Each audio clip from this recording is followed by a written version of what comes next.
Welcome back everyone to the Drought Crops Update Weekly for the week ending October 1. So happy October, happy fall for 2022.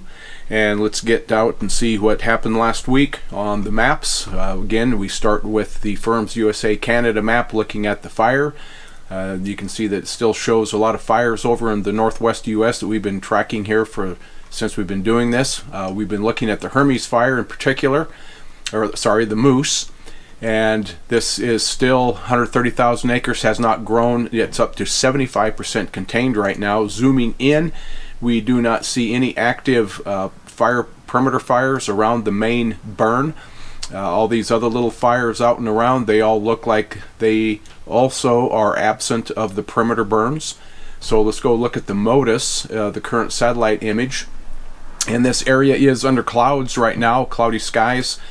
Don't know if they're getting rain or much rain, but it looks like the valleys are clear. Don't see much smoke. It's hard. These wisps over here, this looks more like clouds than smoke.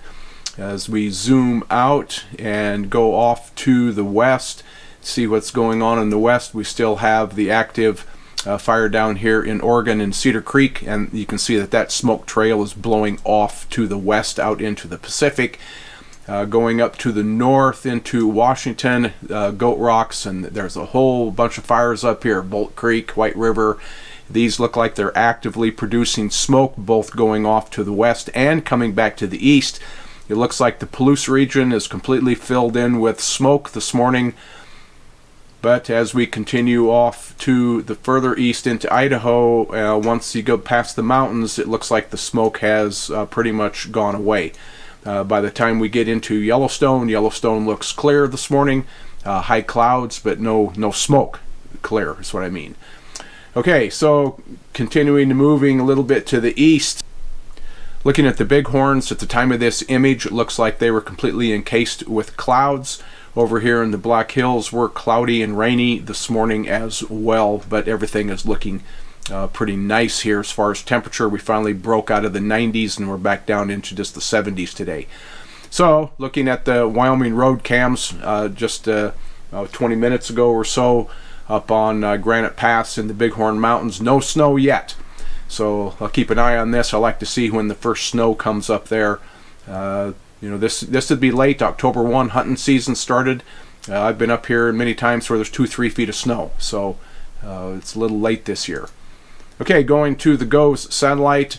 Again, we've all been aware of the large hurricane that moved through Florida, moved across Florida this past week, and all of the rain and damage that brought. Went back offshore, came into South Carolina, and now the remnants of that are moving up as a tropical storm into the northeast. Looks like it's in Virginia, heading north up toward Pennsylvania here today, and I'm sure that's still raining heavily over there. Then off to the west, we see this all these clouds that we just looked at on the GOES image. So North Idaho is full of clouds. Most of northern Wyoming tier is full of clouds. We have clouds here in the Black Hills as well, and we are getting rain here, so I don't know about the other places. Okay, looking at the Drought Monitor, we're going to go through this image that we're looking at now. Is the week ending the September 20th, and as I move the slider, we're going to look at what it was the week ending the 27th, and we're going to see some changes in the northeast, drought abatement, and then there's going to be a slight increase in the red severe going through northeast Iowa, and then quite a large increase in severe drought in the northern part of Montana. Other than that, things have stayed pretty much the same. And so you can see that not much change moving through here. When we get to Iowa here, notice the red is going to extend out further to the east.